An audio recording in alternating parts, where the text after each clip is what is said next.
Jumlah sampah di Indonesia pada tahun 2020 mencapai 67,8 juta ton. Wah, angka yang sangat fantastis ya. Nah, jika tidak dikelola bisa menimbulkan masalah untuk lingkungan. Dari 67,8 juta ton tadi, 57% merupakan sampah organik, kemudian 15% sampah plastik, 11% sampah kertas, dan 17% sampah lainnya.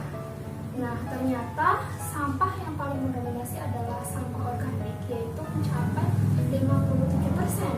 Padahal sampah organik sangat mudah untuk dikelola menjadi hal yang lebih bermanfaat. Sayang sekali ya kalau sampah organik di rumah kita tidak dimanfaatkan dengan baik. Saya sudah sangat tertarik dengan sampah dari dulu, terutama saat kuliah, bahkan saat mengikuti lomba karya tulis ilmiah, hampir semua karya tulis saya mengenai pengelolaan sampah. Karya tulis pertama kali yang menang adalah tentang bank sampah kampus, kemudian yang selanjutnya tentang MFC atau microbial fuel cell, yaitu mengenai penggunaan energi listrik atau penciptaan energi listrik dari limbah cair industri.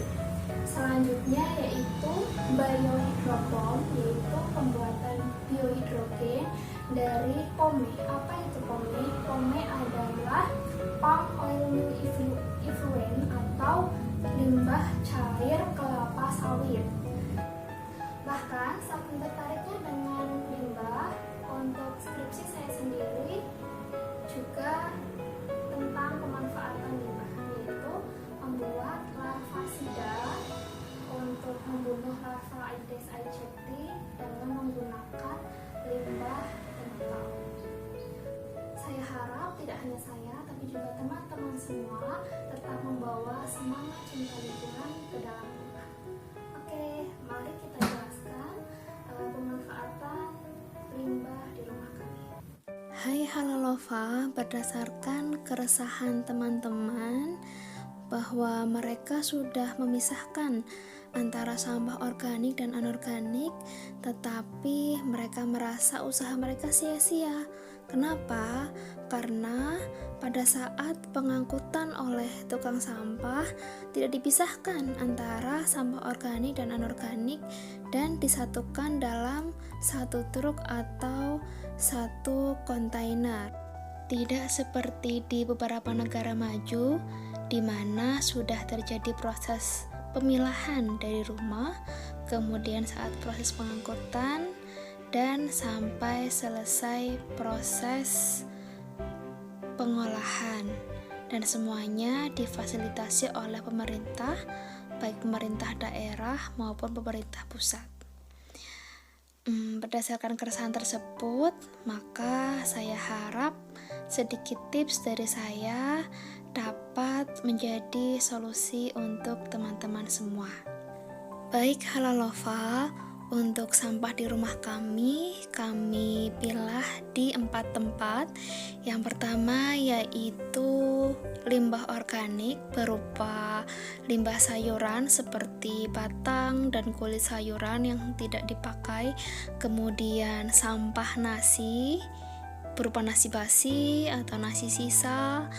Kemudian cangkang telur dan lain sebagainya kami olah menjadi PCO atau pupuk cair organik. Sebelum sampah organik dimasukkan ke komposter, sebaiknya dipotong-potong terlebih dahulu agar lebih mudah untuk terurai. Dalam pengolahan PCO ini, kami menggunakan proses fermentasi anaerob. Lalu bagaimana cara membuat alat komposter? Nanti akan saya bahas di video selanjutnya. Begitu juga dengan cara pembuatan pupuk cair organik ini akan saya bahas di video selanjutnya. Jangan sampai ketinggalan ya. Untuk selanjutnya yaitu limbah organik berupa minyak jelantah. Limbah ini kami sedekahkan ke program sedekah minyak jelantah yang akan diolah menjadi biodiesel. Program ini ada di kota kami, tepatnya di Kota Tegal. Dulu saat kami tinggal di Bogor, tepatnya di Cibinong, juga terdapat program sedekah minyak jelantah yang diolah menjadi biodiesel oleh Pemda setempat. Bagi teman-teman mungkin bisa mencari tahu apakah di daerah teman-teman terdapat program sedekah minyak jelantah, karena setahu saya sekarang banyak sekali yang memfasilitasi program sedekah minyak jelantah.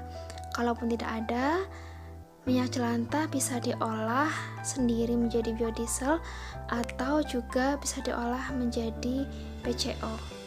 Kemudian pemilahan sampah selanjutnya yaitu sampah anorganik yang bisa di-reuse atau digunakan kembali dan bisa di-recycle atau didaur ulang.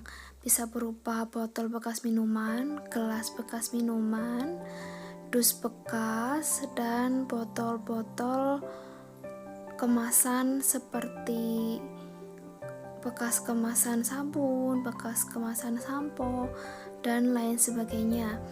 Untuk gelas dan botol bekas kemasan minuman bisa saya gunakan sebagai pot tanaman vertikal berupa sayuran, baik selada, pokcoy, dan lain sebagainya.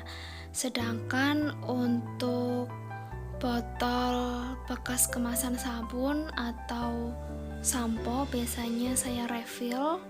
Kemudian untuk dus bekas bisa digunakan untuk packing paket.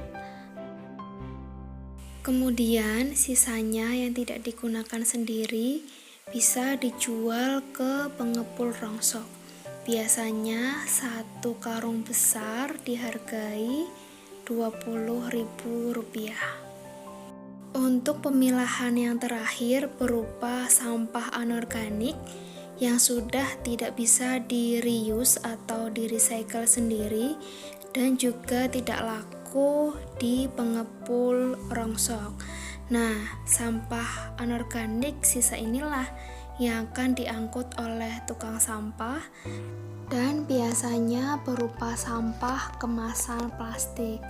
Nah, ternyata kita sudah mereduce atau mengurangi banyak sekali sampah untuk tidak dibuang ke lingkungan secara langsung, tapi diolah terlebih dahulu.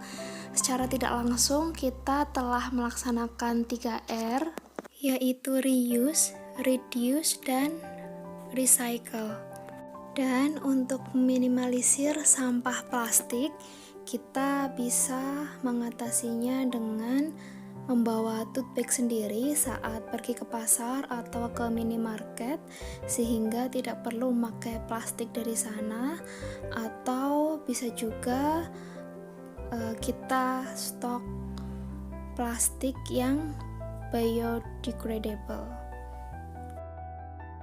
Demikian tips dari kami. Jika teman-teman merasa ada manfaat yang bisa diambil dari video ini, jangan lupa klik subscribe dan nyalakan loncengnya untuk mendukung channel ini membuat konten-konten yang lebih bermanfaat lainnya.